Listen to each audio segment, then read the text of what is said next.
Thanks very much, John, for the introduction. So, as you said, I'm Hugh Curran.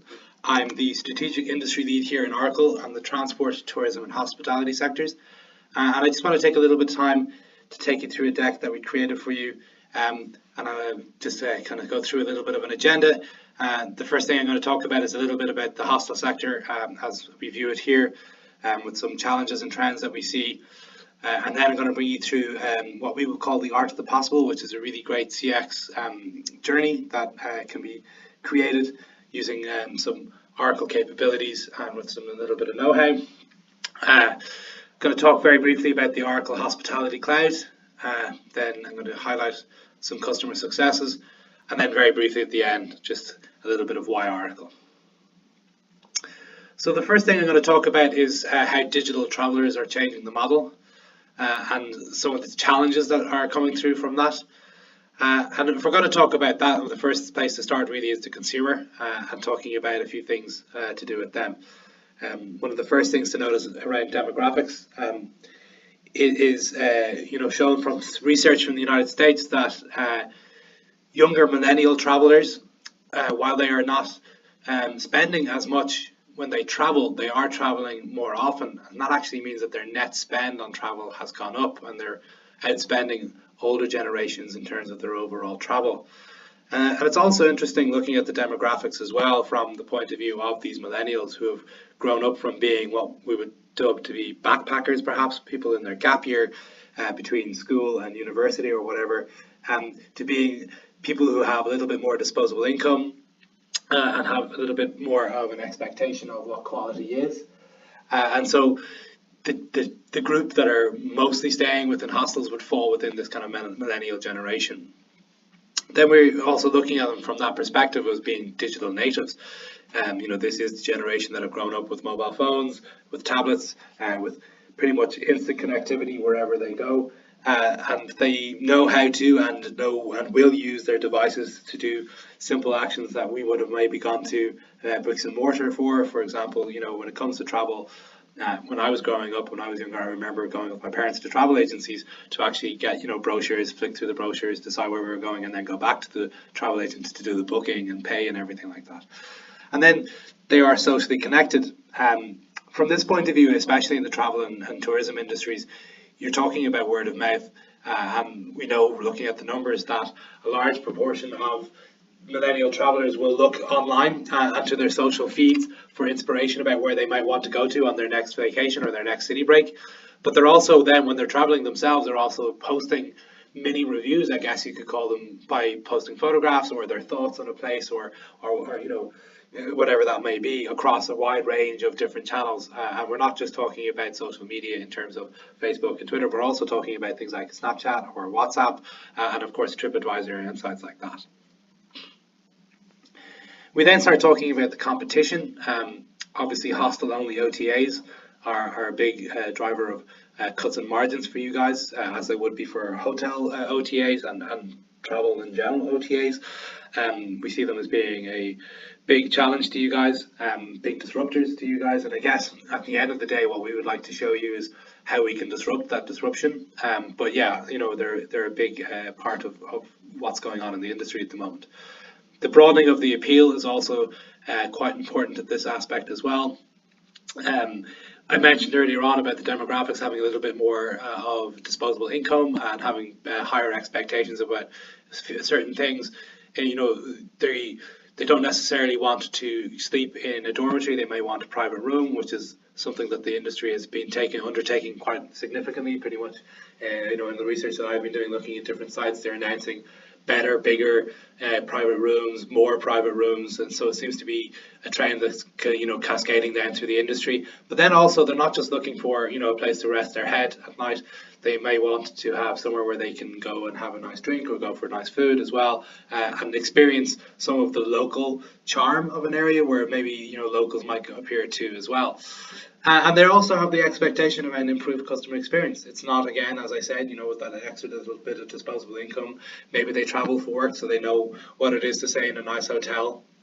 So their expectations are being driven by that, and also expectations being driven by custom companies like Amazon or by Starbucks, where they expect to get a level of service for money that they're paying, and they will continue to have those expectations. So the improved customer service is quite important across the industry and across your competition.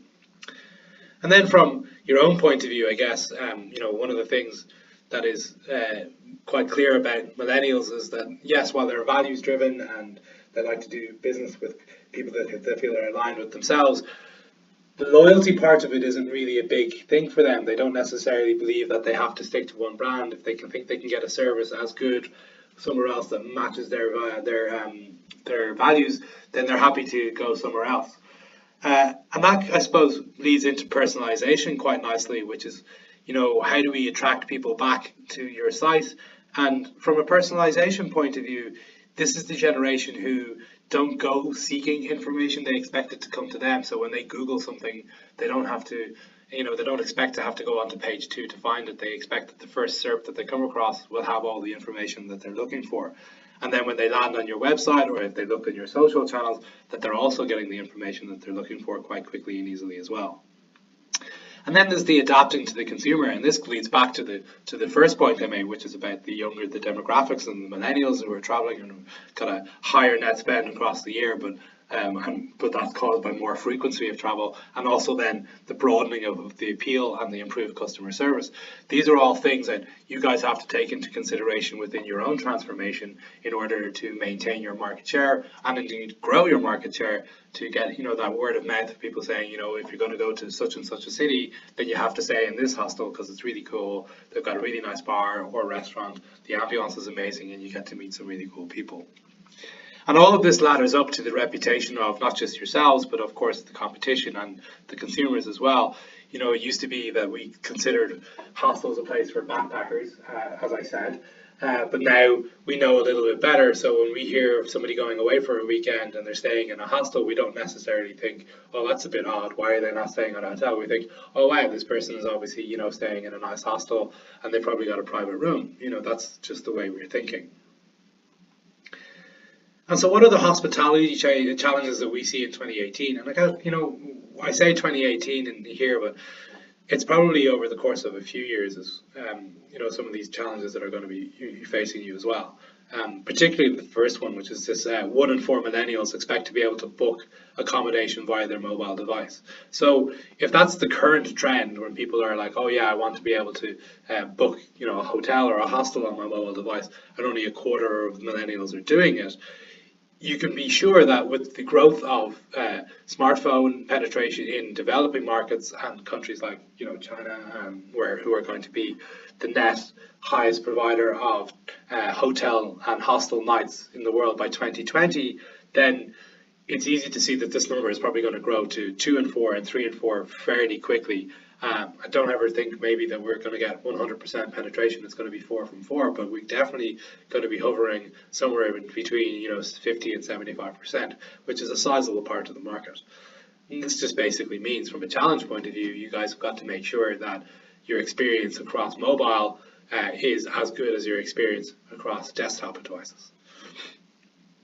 This stat is pretty well known. 73% of millennials prefer an experience through a product, but that doesn't mean that you can't experience a product or a service. And in your case, it's a service.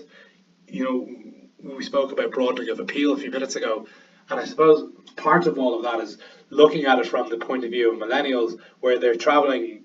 Yes, they're looking for somewhere to rest their head, but it would suit them better if they were able to get a much bigger cultural experience, meet new people from different places, and enjoy their company and the company of others in surroundings that they find comfortable, that's geared towards them. The next stat, and actually this is a photograph of me, full disclosure, 72% of US hostel travelers are solo travelers seeking social connections, which again leads back to that preferring experience through a product. They're looking to meet new people. They're looking to experience new cultures. And so if you're going to get people to stay in generator hostels, and you're already doing this, and I'm using Dublin as an example with your tie-in with the Jameson distillery and things like that. These kind of things are what is important to these kind of travelers. what are the extra benefits I get from staying in a Generator hostel versus another hostel? And then the final one here, which is actually a really big one for me, which is the abandonment rate from hospitality and travel industry across the board, 82.4%. That's a massive number. And from my point of view, I think if we're going to talk about, how do we achieve growth for you guys, how do we help you get good KPIs achieved, then this is one of the ones that I think we could really look at from the outset and set as a point of business that we can try and help you out with.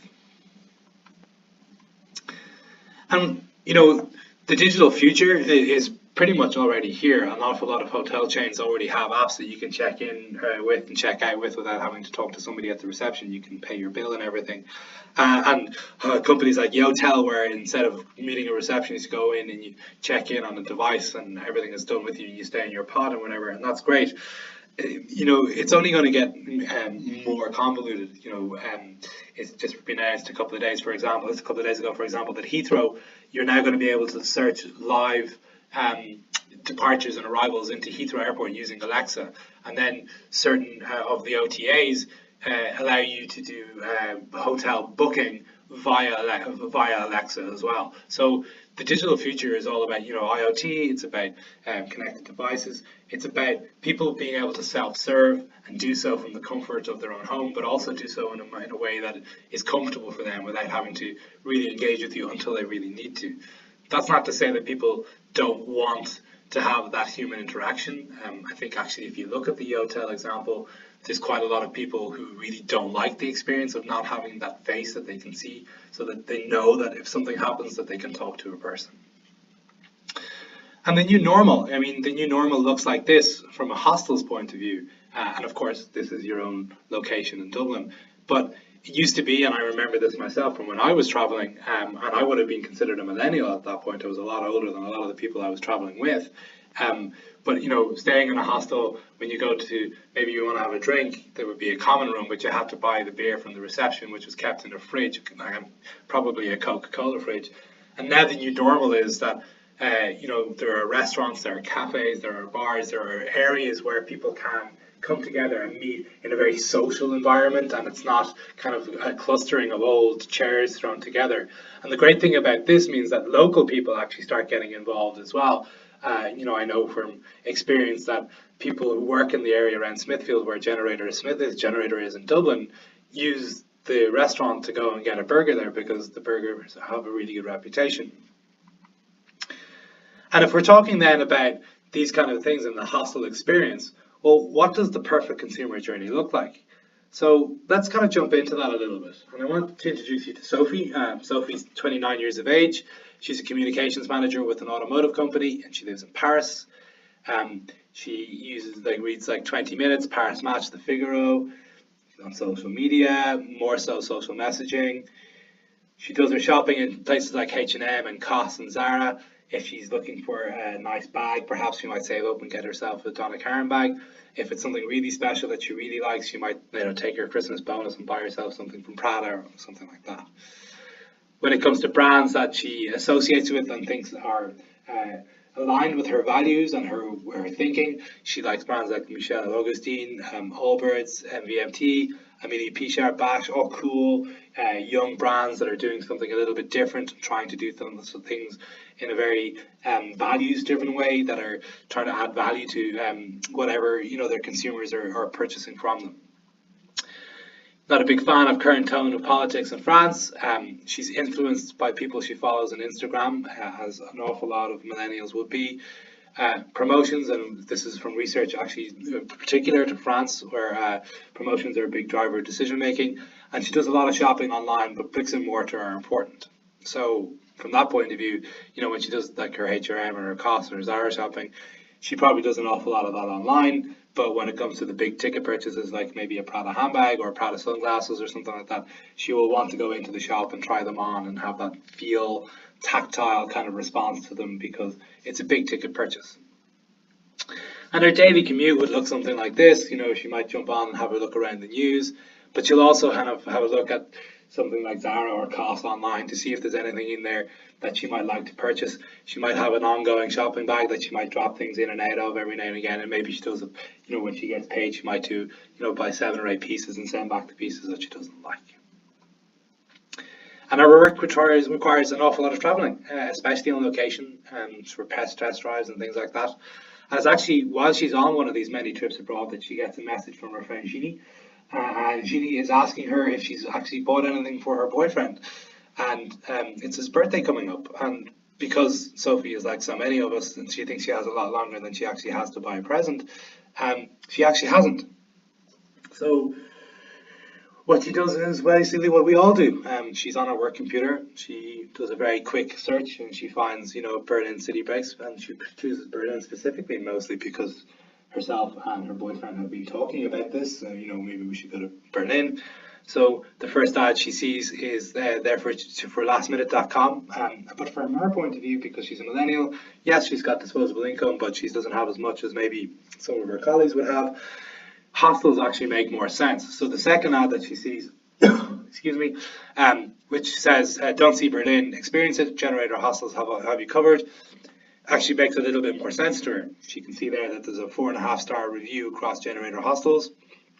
And then the copy, all your accommodation needs, private rooms available, inquire for more information, this kind of information that makes her think, oh, you know what, actually Generator Hostels is probably somewhere that I should look at.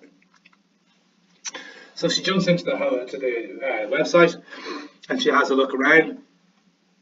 She has a look at the Dublin site because it's something that it's a place that they've spoken about visiting before. But she's there to have a look at Berlin. So she goes in and she has a look at the Berlin locations. She's in Berlin Mitte. She sees, oh wow, look at this, is like a private room. It looks really good. It suits their needs down to the ground. The price is good. So actually, you know what? She jumps in and she's starting the booking process. But while she's on that booking process, she gets a phone call from a gentleman called Jack Ricks. I don't know if you know anything about Top Gear magazine or the motoring press in the UK, but Jack Ricks would be an influential journalist. So she does what anybody in her position would do. She closes her laptop and she picks up the phone and she tries to deal with Jack to make sure everything's okay and see how she can help, because he's obviously experiencing some kind of difficulties. A few days later, she's back in Paris and she's been talking to Jeannie all day, and they've agreed to meet for a cup of coffee after work. So while she's working in her sitting in her cafe waiting for Jeannie to arrive, she might just be browsing on her Facebook page and she'll come across this ad from Generator Hostels. With their central locations, Generator Hostels, the only way to see Berlin, booking now for Berlin's famous Christmas markets. And that acts as a reminder to Sophie that she needs to make a booking. She needs to book flights. And so what she does is, while she's waiting for Jeannie to arrive, why waste time? She jumps on Air France's website, she books her flights, and then she jumps into Generator Hostels website on her phone, and she goes through the process of making her bookings. You can see there that she selected her departure tariff, which is €9. She adds breakfast to the 2 nights, and she also selects to use Facebook Messenger as a method of communication with Generator Hostels. And she sees her bill there, €209.20, which for her is really good value. So she goes ahead through to the next page. And using frictionless engagement, we can use social logins, so she doesn't have to actually go through the process of filling in the form. All she has to do is click connect with Facebook. It pulls in all her details, and she makes her payment, and she's booked her trip. A little bit of a party for her boyfriend a few weeks later, gives him his presents, and he's absolutely delighted. And fast forward then about a month and a half later, they're in their apartment, they're getting ready to go, their bags are packed, and Sophie receives a message from the Generator Facebook Messenger bot. The message is quite simple. Hi Sophie, your trip to Berlin is coming up. Would you like to check in for your stay? So there's a little bit of information about who's staying, what kind of room they have, what the dates are, and then a little button for her to check in. Sophie follows the instructions, and the instructions brought to her, and it allows her to receive a really quick check-in code. It's a QR code, very similar to what you would expect to get from an airline in terms of a boarding pass or whatever. And that means that when she gets to the hostel, all she has to do is scan that QR code, her room key will be spat out at her, and she can make her way to her room. The bot can then also ask Sophie if she needs any other assistance, but at this point Sophie doesn't really need any assistance, so she just says no, thanks very much. They've arrived in Berlin. They've gotten the train into to the train station. They've been able to find the hostel really easily. They've checked in using their quick check-in pass. They've got their keys. They arrive in the room and they're really impressed. It looks amazing. They've got a nice balcony. They've got a little hammock, and everything's looking really, really rosy. And they see on the bed this little welcome note, which is basically, we're delighted to welcome you to Generator Hostel Berlin. We hope you have a pleasant stay. If you have any issues during your stay, or if you want some help with your visit to Berlin, please contact us via our Facebook Messenger and that little QR code driving people to find them on the Facebook Messenger. But again, because we know that Sophie has has agreed to use Facebook Messenger as a way of communicating with Generator Hostels, and because now Generator Hostels know that she has checked in because the code has been scanned, it can shoot that same flyer to her via message, so she has it on her phone, and it's just, again, it's a nice little welcome to Berlin. So herself and Jean start planning their evening. They're sitting on the bed, they have the maps out, the guidebooks. Like pretty much everybody, they've already kind of got a bit of an itinerary about what they want to do, but now it's up to them to kind of go, right, we're actually going to do it. And while they're sitting there, actually, they realize, well, hold on a second, what are we going to do about food? We really don't know anywhere in Berlin. So Sophie can jump into Facebook Messenger and she can go to the bot and she's like, hi guys, we're looking for some suggestions from restaurants in the area. Do you have any suggestions for us? And Generator Hostels can come back and say, of course, using, AI recognizes that she's looking for suggestions for restaurants, and it can then pull in some restaurants in the locality that have high Google ratings that are nearby that they can serve up. We can also build a database of them that that can be updated, that can be pulled in here. And of course, if there's a restaurant within the hostel that the Generator want to suggest for dinner, they can do that as well. So now Generator have helped them find a nice place to eat later in the evening. Everything is going really, really well, and Jean and Sophie decide to go out for the rest of the afternoon and into the evening. They're walking around Berlin. They see on all the sides. They're having a good time, and they've really enjoyed a really nice dinner. But later that night, when they're in bed, Sophie wakes up because there's some noise coming from outside the room. So she picks up her phone to sort out the issue. She jumps into Facebook Messenger and she sees a message saying, hey guys, there's a lot of noise coming from outside our room. Is there anything you can do about it to get it to stop? And because we can use AI keywords, the bot can recognize it as a complaint, and instead of having a bot interact, we can actually then transfer that conversation to a human being and say, you need to take up this conversation, and the human being can then take over. They can go and say, oh, okay, thank you for letting us know. We're going to send somebody to take care of it. Just give us a couple of minutes and we'll take care of it. And then a couple of minutes later, okay, we've taken care of that. We're really sorry, and if it happens again, please do let us know. Now the noise is taken care of, the staff are able to look at Sophie's bill on our profile by logging into the back end, and they can see that Sophie has actually bought breakfast across the 2 days, so they can apply a discount to make up for her interrupted night. And when Sophie wakes up in the morning, there's a little note saying, we're really sorry about the noise last night, and to say sorry, we are going to comp your breakfast for the 2 mornings. We hope that's okay, and if you have any problems, do let us know, and thank you for your understanding. And that comes up as a saving of €22, and if we remember back to the overall bill, which is €209 and 20 cents, I think it was, it represents, a more than 10% discount, which is a good discount, and it also shows some love from the brand towards Sophie, which will then help in terms of brand loyalty and helping with her referrals as well. The rest of the weekend passes off pretty much uneventfully, and now Sophie is sitting in the airport with Sean, and they're waiting to board their plane, and she gets a message then from Generator Hostel saying, Sophie, we hope you enjoyed your stay and thank you for choosing Generator Hostel for your visit to Berlin. What would be really good if you have a couple of minutes, we'd love if you could leave a little review for us on TripAdvisor. Because Sophie's had a really good time in Berlin, she enjoyed the hostel, she loved her room, there was an issue but it was taken care of. She actually feels good about leaving a review, so she jumps in, she clicks the link, goes to TripAdvisor, She leaves a little 4-star review. Really nice hostel. The room was really nice. We had a really great time. There was one small problem, but they took care of it brilliantly. And they're really easy to interact with them on their Facebook Messenger. She's left a review. She travels back to Paris. And this is now published to TripAdvisor, and it's a physical reminder to people and to you that Sophie is a good customer and she's had a good time. And a few weeks later, a few months later even, Sophie is back to her old routine, long nights at her desk, working very hard for her boss. And when she's just about to leave, she does what an awful lot of us might do. She jumps into her personal emails just to have a look to see if there's anything going on that she needs to know about. And she sees this message from Generator Hostels. And because we know that when she was originally looking at our website, we can personalize some messages to her based around that, knowing that she was looking at Dublin and reminding her, you know, it's coming up to Valentine's Day. Maybe it's time for a romantic weekend away for you guys. If you'd like to take advantage of a nice weekend away in Dublin, let's say in Generator Hostels, just use this code when you log into our site to claim your discount.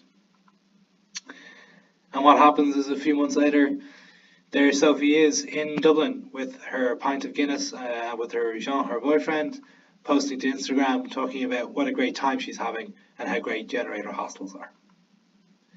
So what if there's a solution that can bring all of that and make that CX journey possible for connected on a connected platform?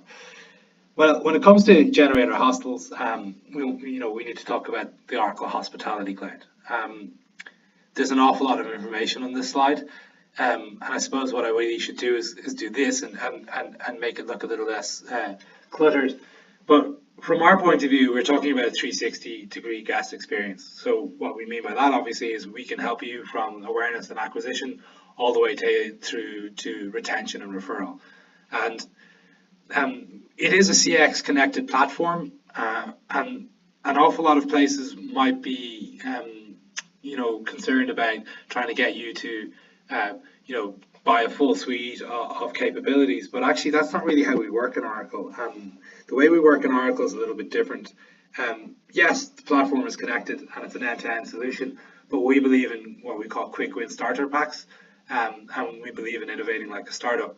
So we see the way we work with companies like yourselves would be a phased approach, where the first stage would be to get going, where we maybe identify growth KPIs, where we want to get more footfall and more people on the site and help you increase conversion.